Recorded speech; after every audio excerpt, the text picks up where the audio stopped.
और दोस्तों यहाँ से शुरुआत होती है बाली की जर्नी की। ये हम निकले बैंगलोर से और अर्ली मॉर्निंग का टाइम है, मतलब एक तरीके से रात है। और ये बैंगलोर का T2 एयरपोर्ट जो कि टर्मिनल 2 है, बहुत ही सुंदर है, इसलिए आप लोगों को दिखा रहा हूँ, देखिए। और ये है यहाँ का इंटरनेशनल लाउंज जो कि एकदम बॉलीवुड थीम पे बनाया गया है, बहुत ही अमेजिंग बनाया गया है। ये देखो कितना सुंदर है लाउंज। इससे बेटर आई थिंक दिल्ली का है, मैं कहीं ना कहीं बोलूँगा, जो इंटरनेशनल वाला है, बट ये बहुत नेक्स्ट लेवल है। देखो कितना सुंदर सुंदर वॉल है और यहाँ पे एक ट्री बनाया हुआ है, ये एकदम मतलब रिफ्लेक्ट करता है लाइट को। एंड देन हमने बोर्ड करी अपनी फ़्लाइट। और देखिए ये जो फ़्लाइट है ये इंडिगो की एकदम छपरी फ़्लाइट है। टू बी ऑनेस्ट इतने लंबे रूट पे इंडिगो की फ़्लाइट कभी नहीं लेनी चाहिए, वाहियात है, मतलब बेकार अरेंजमेंट है। उसके बाद कैप्चर करा थोड़ा अर्ली मॉर्निंग का व्यू। ये जो आसमान है ये है इंडिया का ही आसमान, क्योंकि बाली अभी काफ़ी दूर है। उसके बाद मैंने अपनी वॉच में देखा टाइम कि टाइम क्या हो रहा है, और उसके बाद अगला जो आसमान है ये है अब बाली का आसमान। ये देखिए इस आसमान को आप आराम से देखिए। और उसके बाद अब हम यहाँ पर लैंड हुए बाली में, और ये है बाली का एयरपोर्ट। ये मैं चलता हुआ जा रहा हूँ। यहाँ पे मैंने ट्राई करा कि खुद भी रिकॉर्ड करूँ, बट वॉइस इतना ज़्यादा था कि मतलब मैं अपनी वॉइस रिकॉर्ड नहीं कर पाया। बट आप देख सकते हो कि इनका जो एयरपोर्ट है कितना शानदार इन्होंने भी बनाया। मतलब बैंगलोर का T2 काफ़ी सुंदर है, बट इनका भी इक्वली गुड है। जबकि इनका छोटा एयरपोर्ट है, फिर भी इन्होंने मतलब इसको काफ़ी अच्छा ज़्यादा खर्चा किया हुआ है। काफ़ी सारा बड़ा एरिया है, और इनके जो एक तरीके से कल्चर है, उस कल्चर के हिसाब से भगवान की फ़ोटो इन्होंने लगाई हुई है। क्योंकि बाली जो है ये एक हिंदू आइलैंड है, तो ये हमारी पहली डेस्टिनेशन है। इसके बाद हमने कई सारे आइलैंड कवर करे थे, तो this is just one of the island. और ये देखो इन्होंने भी काफ़ी सुंदर बनाया हुआ है। मतलब इंडोनेशिया की जो गवर्नमेंट है उसने बाली एयरपोर्ट पे खर्चा किया हुआ है काफ़ी, तो वो डिस्क्रिमिनेशन नहीं है। जबकि जो इंडोनेशिया है वो सबसे ज़्यादा पॉपुलेटेड मुस्लिम कंट्री है वर्ल्ड में, सबसे ज़्यादा मुस्लिम वहीं पे हैं। उसके बाद शायद इंडिया और देन पाकिस्तान। तो आप देख सकते हो कि उसके बाद भी उन्होंने हिंदू आर्किटेक्चर वगैरह खड़े कर रखे हैं काफ़ी सारे, मतलब हिंदू गॉड। और यहाँ पे ये है ई वीज़ा की लाइन। ई वीज़ा लेने के बाद आप इस तरफ से एग्जिट करते हो। देखो ऊपर इमिग्रासी लिखा है, उसका मतलब है इमिग्रेशन। तो ई वीज़ा यहीं से ले लो। और एक दूसरा रास्ता भी होता है कि भाई आप डायरेक्ट ऑनलाइन अप्लाई करके जाओ, बट ये वीज़ा ऑन अराइवल आपको यहाँ पे मिल जाएगा, तो मतलब उसमें कोई ज़्यादा हैसल होता नहीं है। और फिर ये एक्सेल एक्सपीरिया जो कि यहाँ का जियो है, जैसे अपने इंडिया में जियो चलता है, तो यहाँ पे टेलीकॉम सेल और ये एक्सेल एक्सपीरिया दोनों के काउंटर हैं। तो यहाँ से आपको सिम मिल जाएगा, बट इंडियन करेंसी में लगभग 1000 रुपये से ऊपर ही मिलेगा एयरपोर्ट पे सिम। लेकिन सिम लेना ज़रूरी है क्योंकि उसके बिना इंटरनेट नहीं चलेगा। तो चलिए सिम लेने के बाद हम पहुँचते हैं बाहर एयरपोर्ट के। और आप देखो यहाँ पे कितने सारे डिफरेंट नेशनैलिटी के लोग आपको दिखेंगे। ये पता नहीं कौन सी कंट्री से लोग आए हैं, but they are looking like Australians और यूरोपियंस। हर एक कंट्री के लोग हैं। यहाँ पे वेट कर रहे हैं लोग अपने लगेज वगैरह का। देखिए काफ़ी लोग ऐसे हैं जो रिसीव करने आए हैं दूसरे लोगों को। ये बाली बनाना करके यहाँ पे एक छोटी सी शॉप है, खाने पीने का ऑप्शन है, which is like kind of grocery shop. ये देखिए ड्राइवर्स खड़े हैं, अपने गेस्ट का वेट कर रहे हैं। एंड देन दिस गाय, इसके जो लेग्स हैं वो नकली थे, मतलब दे आर प्लास्टिक। तो स्टिल ये घूमने आया है। तो आप देखिए मतलब कितना एंथुजियाज्म है लोगों में ट्रैवल के लिए, घूमने के लिए। तो काफ़ी अच्छी बात है, मतलब इंस्पिरेशनल चीज़ें आपको दुनिया में कहीं भी दिख सकती हैं। देखिए so this guy is on these legs which are not real, but still वो अपना फ़न कर रहे हैं फैमिली के साथ। ये ड्राइवर इस तरह से खड़े रहते हैं। अगर आपने जो टैक्सी है होटल के थ्रू बुक करी है तो आपका जो टैक्सी ड्राइवर है वो यहीं कहीं पे खड़ा मिलेगा। और अगर आपने होटल के थ्रू बुक नहीं करी तो आप बाहर जाके बुक कर सकते हो, तो कोई चैलेंज नहीं है उसमें। बट आपको इसमें ढूंढना पड़ता है कि टैक्सी ड्राइवर कहाँ है, और टैक्सी ड्राइवर का नंबर होटल वालों से ज़रूर ले लेना, अदरवाइज़ ढूंढना बहुत टफ रहेगा। सामने देखिए कितने फॉरेनर लोग हैं। ये भी आई थिंक हमारे साथ ही लैंड हुए थे, but I am not sure कौन सी कंट्रीज हैं। अब हम जा रहे हैं। देखिए वो सामने जो ग्रैब लाउंज ऑफिशियल लिखा है, वो भी यहाँ पे टैक्सी चलती है। तो मैंने ग्रैब के थ्रू ही टैक्सी बुक करी थी, और लाउंज वाले ने हमें टैक्सी में बिठा दिया। और उसके बाद मैं निकला एयरपोर्ट से बाहर। और ये है बाली के एयरपोर्ट से बाहर का व्यू। आसमान देखिए कितना साफ है। यहाँ की जो स्काई लाइन है that is so beautiful, and the overall package is very nice. ये जो स्ट्रेंज कारें हैं, बहुत ही मस्कुलर कारें चलती हैं यहाँ पे कंपैरेटिवली इंडिया। और ये इनकी पार्किंग है, 3 लेवल पार्किंग इन्होंने पूरी लोहे के प्लेटफॉर्म से बना दी है। ये देखो तो खैर हर जगह गाड़ियाँ तो है। यहाँ पे वाओ हैं, और जो रोड है, रोड बहुत ही क्लीन है, मतलब डस्ट नहीं है। लाइक हमारे यहाँ पे डस्ट हर जगह मिलती है। आई एम नॉट श्योर क्यों ऐसा है कि हमारे देश में जो डस्ट है वो हर जगह होती है, यहाँ पे डस्ट बिल्कुल नहीं है। मतलब इंडोनेशिया की जो गवर्नमेंट है ना, उन्होंने मतलब डस्ट को एकदम ही मतलब गायब कर रखा है। अब जैसे भी किया, I am not sure, but dust है ना जो, वो बहुत ही इंपॉर्टेंट फैक्टर है। ये मुझे रियलाइज हुआ यहाँ लैंड होने के बाद, क्योंकि जब डस्ट होती है तो वो आपको ना सांस लेने में दिक्कत करती है, तो उस वजह से आपको जो एक्सपीरियंस होता है ना उस जगह का, वो खराब होता है। लेकिन जहाँ पे डस्ट नहीं होती ना, तो वहाँ पे आपको काफ़ी सांस लेने में अच्छा लगता है। अच्छा चलिए ये सब छोड़िए, अब आपको मैं दिखाता हूँ स्ट्रीट्स। ये देखिए यहाँ पे कितनी सारी शॉप्स हैं। ये होंडा का शोरूम है यहाँ पे। और then we reach to the hotel. वो सामने खड़ी है मित्सुबिशी की एक सेक्सी सी कार, जो कि इंडिया में अवेलेबल नहीं है, बट ये कार इंडिया में आ जाए तो मतलब क्या मज़ा है। और अब हम चले उलुवाटू टेम्पल की तरफ, जो कि है डेस्टिनेशन 1। ये देखिए इन्होंने कुछ ये गरुड़ बनाया है, और इनका जो गरुड़ होता है वो काफ़ी मस्क्यूलर है। जैसे इंडिया में जो गरुड़ है उसको काफ़ी डिसेंट दिखाया जाता है, जो कि विष्णु भगवान की सवारी है एक तरीके से। रोड आप देख सकते हो कितनी अच्छी मेंटेन करी हुई है। ये जो कैब है जिसमें मैं बैठा हूँ, ये दाहत्सू कंपनी की है, जो कि अगेन इंडिया में गाड़ियाँ नहीं बनाती, but it's a Japanese company. बहुत ही अच्छी स्पेशियस लग्जरी कार बनाते हैं और काफ़ी सस्ती बनाते हैं। तो आई थिंक अगर दाहत्सू इंडिया में आ जाएगा तो वो सुजुकी को तो खा जाएगा, पक्की बात है, क्योंकि दाहत्सू के पास बड़ी बड़ी गाड़ियाँ हैं बट सस्ती गाड़ियाँ हैं। और ये मैं कैब के अंदर वेट कर रहा हूँ उलुवाटू टेम्पल के आने का, और आई एम जस्ट थिंकिंग कि कैसा होगा उलुवाटू, क्योंकि काफ़ी फेमस जगह है। तो लेट्स सी। ये सामने आप देख सकते हो फॉर्च्यूनर, और ये तो इंडिया में भी आती है, मतलब टोयोटा की फॉर्च्यूनर है, बट अगेन कलर में काफ़ी डिफरेंस है। ये देखिए उलुवाटू टेम्पल से पहले आपको इस तरह के काफ़ी सारे चौराहे दिखाई देंगे, और हर एक चौराहे पे आपको किसी भगवान का स्टैचू दिखेगा जो कि हिंदू गॉड होंगे। और रोड्स कितनी अच्छी हैं। ऐसी रोड्स जनरली हमारे यहाँ पे बहुत कम जगह पे हैं, जैसे आई थिंक चंडीगढ़ वगैरह में है और हिमाचल में भी कहीं कहीं पे है, बट क्लीनलीनेस तो वहाँ पर भी इतनी ज़्यादा नहीं है। आपको डस्ट का पार्टिकल मिलेगा ही नहीं, ये एक गारंटी है। उसके बाद उलुवाटू पहुँचने में हमें काफ़ी टाइम लगा, क्योंकि उलुवाटू जो है वो काफ़ी दूरी पे है। तो देन थोड़ा सा नींद भी पूरी करी थी उसी दौरान, और देन उसके बाद हम पहुँचे उलुवाटू की साइड। मैं तो कॉन्स्टेंटली जाग रहा था, वेट कर रहा था कि उलुवाटू आएगा, तो लेट्स सी, क्योंकि रास्ता भी देखना ज़रूरी होता है, क्योंकि तभी आपको पता चलेगा ना कि मतलब कितना सुंदर रास्ता है, कैसी ड्राइव है। तो ये सब एक्सपीरियंस आप लोगों के साथ तभी शेयर कर पा रहा हूँ। देखो उलुवाटू के एरिया में आपको बहुत सारे फॉरेन मिलेंगे, और उलुवाटू का जो एरिया है ना, वहाँ पे मार्केट बहुत सारा है। तो वहाँ पे बहुत सारी शॉप्स है, कैफ़ेज़ हैं, करेंसी एक्सचेंज के ऑप्शन हैं, और बहुत सारे कैफ़ेज़ हैं जिसके अंदर आपको बहुत अच्छी कॉफ़ी खाने पीने का ऑप्शन मिलेगा। वेजिटेरियन ऑप्शन कम ही मिलते हैं, बट स्टिल मिल जाते हैं, मतलब थोड़ा ढूंढना पड़ेगा। और इस एरिया में आप देखो फॉरेनर्स बहुत सारे वॉक इन करते हुए मुझे दिखाई दिए। तो आई वाज इवन सरप्राइज कि उलुवाटू एरिया, जो कि एक तरीके से कॉर्नर है, और हर कोई उलुवाटू आता भी नहीं है जल्दी से, क्योंकि काफ़ी दूर पड़ता है सिटी से, तो वहाँ पे भी इतने सारे फॉरेनर हैं। आई थिंक ये लोग ढूंढ लेते हैं इस तरह की जगह कि जहाँ पे क्राउड कम होता है। और ये काफ़ी सारे कैफ़ेज़ रास्ते में पड़े, एंड टैक्सी के अंदर से ही मैंने कैप्चर किया पूरा उलुवाटू का एरिया। उलुवाटू टेम्पल जो है, जहाँ पे फायर डांस होता है, केचक होता है, और इनका एक बहुत ही अमेजिंग दूसरा भी डांस है जो कि लोकल डांस होता है, जो कि बहुत ही फेमस है। तो वो सब वहाँ पे टेम्पल में होता है। एंड उस सब के बाद हम पहुँचे उलुवाटू में। उलुवाटू का ये ड्रेस कोड है, यहाँ पे सरोंग पहनते हैं सभी लोग, मैंने भी सरोंग पहना था। और सरोंग ये है, ये जो आप स्क्रीन पे देख रहे हो ना, ये वॉयलेट कलर का जो कपड़ा है ये है। अब ये कुछ फॉरेनर मिले जो कि मंकी के साथ खेल रहे थे। इंडिया में तो मंकी देखिए हर जगह मिल जाता है, तो उतना क्रेज होता नहीं है मंकियों का, टू बी ऑनेस्ट। ये है उलुवाटू, और ये था हमारा रास्ता। उलुवाटू में एंट्री के लिए जो रास्ता है वो बहुत सुंदर है, जैसा कि आप लोग देख ही सकते हो। मतलब there is no surprise in that, तो it was totally worth it. 2.5-3 घंटा लगता है बट यहाँ तक पहुँचने में, तो वो थोड़ा केयरफुल रहना। ये देखिए कितने सारे अंग्रेज भी हैं यहाँ पर।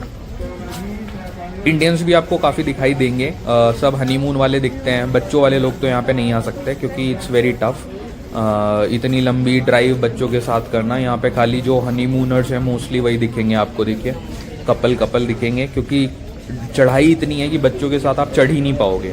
अगर आपको इतना ट्रैक करना पड़ेगा बच्चों के साथ, तो या तो आपका बच्चा गिव अप कर देगा, या तो आप बच्चे को लेके गिव अप कर दोगे कि बच्चे को कोई और ले जाए और हम तो चले अंदर। वो पॉसिबल है नहीं। तो इसीलिए बच्चे वाले लोग बहुत टफ है, और बूढ़े लोगों का भी आना बहुत टफ है, मतलब जो ओल्ड एज लोग हैं वो भी जल्दी से नहीं आ सकते।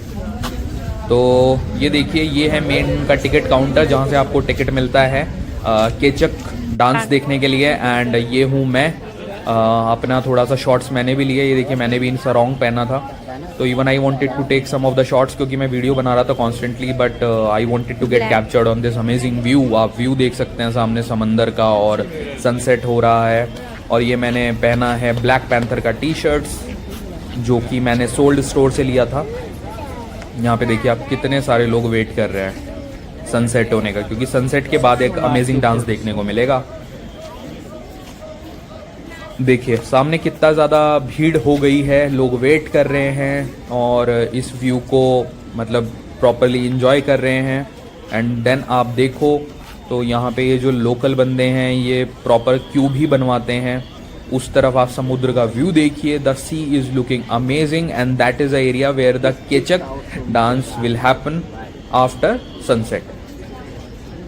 इस व्यू पे हर कोई अपनी फ़ोटोज़ ले रहा था, ऑल्दो हमने उतनी फ़ोटोज़ कैप्चर नहीं करी जितना कि लोग यहाँ पे कैप्चर कर रहे थे, but still we made some small video. और सामने आप अगर देखो उस तरफ, तो वहाँ पे पीछे आपको एक चोटी दिखाई देगी पूरी पहाड़ की, तो वहाँ से आपको पूरा व्यू आएगा, but it's tough to go there. तो ये जो एरिया है, इसी एरिया से आप कुछ वीडियो वगैरह बना लो, क्योंकि वहाँ चढ़ना तो टफ़ है। और ये आपको मैं क्लिफ़ दिखाता हूँ, अब ये देखो आप, पूरा क्लिफ़ एरिया है। यहाँ से ये पूरा जो इंडोनेशियन सी है ये आपको दिखाई देगा, पूरा ब्लू कलर का आसमान है, सनसेट हो रहा है, पानी का कलर आप देख ही सकते हो। तो यहाँ पे एक अलग ही फील है, क्योंकि पीस बहुत ज़्यादा है और ये पूरा क्लिफ एरिया है, तो पानी भी एकदम सुपर वाइट है। आप देख सकते हो, मतलब पानी का कलर सुपर वाइट, एकदम light blue, dark blue, it's a combination of everything. और इतना सुंदर पानी भी अगर देखने को मिल जाए तो उसमें भी मज़ा तो आता ही है, देखो टू बी ऑनेस्ट, क्योंकि वाइब है उस चीज़ की। एंड देन मैंने अपना एक छोटा सा वीडियो कैप्चर किया यहाँ पे क्लिफ के ऊपर, उलुवातू के ऊपर, और सामने है समंदर का व्यू। समंदर के व्यू में आपको पूरा आसमान भी दिखाई देगा, इसलिए आई मेड श्योर कि पूरा उलुवातू अच्छे से आपको दिखाई दे। और ये हूँ मैं अपना चश्मा लगा के, एंड इस क्लिफ को एंजॉय कर रहा हूँ प्रॉपरली। क्लिफ में बात है, मतलब उलुवातू इज़ डिफरेंट लेवल। ये देखिए पानी और ग्रीनरी, थोड़ा जूम करके आप लोगों को दिखाता हूँ, जूम करके आपको मज़ा तो आएगा ही।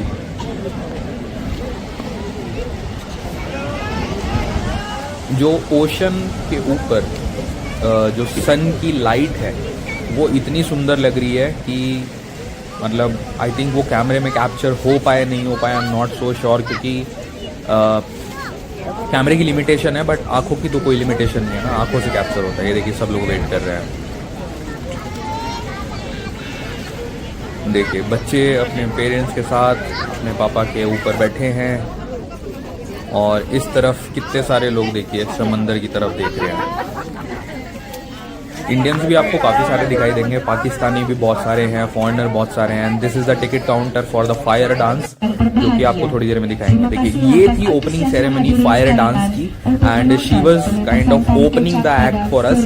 ये आके थोड़ा अनाउंसमेंट करती है, एंड देन उसके बाद डांस स्टार्ट होता है। तो चलिए अब मैं यहाँ पे थोड़ी कॉमेंट्री बंद करूंगा, ताकि आप लोग प्रॉपरली डांस का मजा ले पाओ।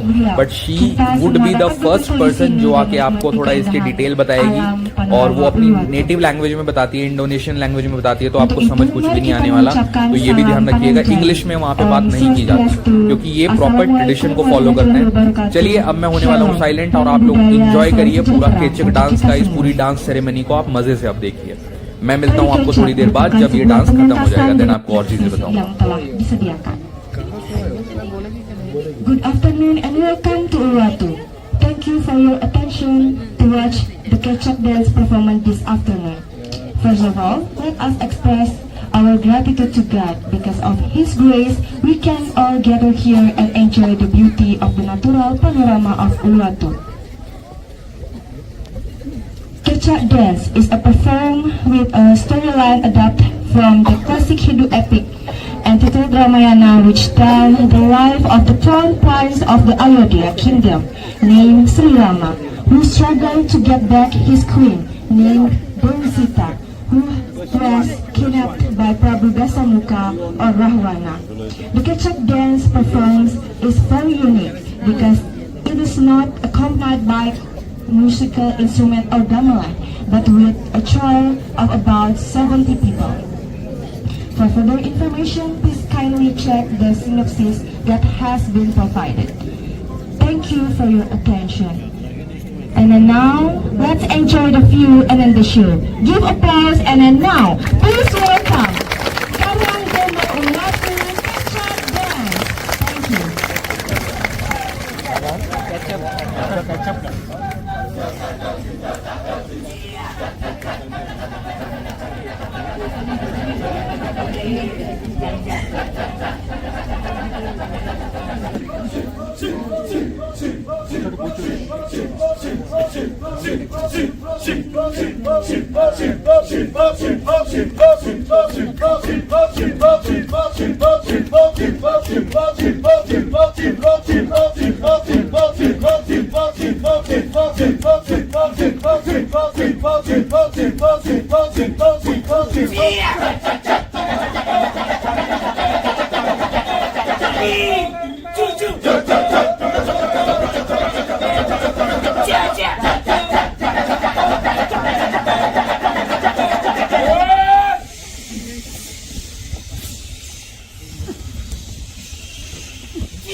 That's like a monkey around here, no?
Halo penonton, apa kabar?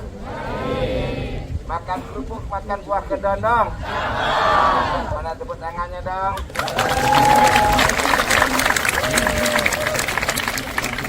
Makan sembarang petir. Petir menyambar di hari libur. Terima kasih sudah hadir.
अब लंका दहन होगा।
Ronaldo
Kami muna hadirin untuk mengambil foto bersama penari. Terima kasih. दोस्तों उसके बाद हम निकले यहाँ से बाहर केचक डांस देखने के बाद। देखिए केचक का जो एक्सपीरियंस है वो मेस्मराइजिंग एक्सपीरियंस है और इस तरह से आप बाहर निकलोगे वहाँ से जब आपका डांस कंप्लीट हो जाएगा and then you will go out. तो थोड़ा सा यहाँ पे मच्छर वगैरह भी हैं तो थोड़ा be careful, wear proper clothes, क्योंकि काफ़ी लोगों ने यहाँ पे जैसे शॉर्ट्स पहने थे तो उनको मच्छर काफ़ी काट रहे थे। क्योंकि देखिए इट्स फुल ऑफ ग्रीनरी तो ऑब्वियसली ऐसी जगह पे मच्छर वगैरह काफ़ी रहते ही हैं। तो ये जो पूरी क्राउड है ये इस टाइम डांस परफॉर्मेंस ख़त्म होने के बाद बाहर की तरफ जा रही है, जहाँ से मैंने टिकट काउंटर आपको दिखाया था इस वीडियो की स्टार्टिंग में। तो I think this is a ultimate video. ये जो वीडियो है ये आप लोगों के लिए इतना बेहतरीन वीडियो होने वाला है कि आपको यूट्यूब पे जल्दी से नहीं मिलने वाला, क्योंकि इसमें उलुवाटू को मैंने एंड टू एंड कवर किया है। और उलुवाटू जो टेम्पल है, जो क्लिफ है, देन जो केचक डांस है, उसका इससे बेहतर वीडियो आपको नहीं मिलने वाला। ये देखिए मंकीज़, अभी बजे हैं शाम के लगभग 8 सवा 8 बजे हैं, बहुत ज़्यादा टाइम नहीं हुआ है। और ये पूरा क्राउड बाहर जा रहा है और हम भी यहाँ से बाहर जा रहे हैं। तो लेट्स वॉक स्लो, क्योंकि यहाँ पे देखिए लोग क्यू में चलना पसंद करते हैं, जो मतलब एक दूसरे के पीछे चलना, ऐसे जैसे हम लोग करते हैं ना जनरली, क्यू तोड़ के और आगे भाग जाते हैं धक्का मुक्का करके, वो यहाँ पे जनरली लोग नहीं करते हैं। They walk in a sequence, तो दैट्स अ गुड थिंग। मतलब उससे क्या होता है, सीक्वेंस बना रहता है, तो आप आगे पीछे होते नहीं हो। मतलब अगर आप ग्रुप में हो तो ऐसा नहीं होगा कि आप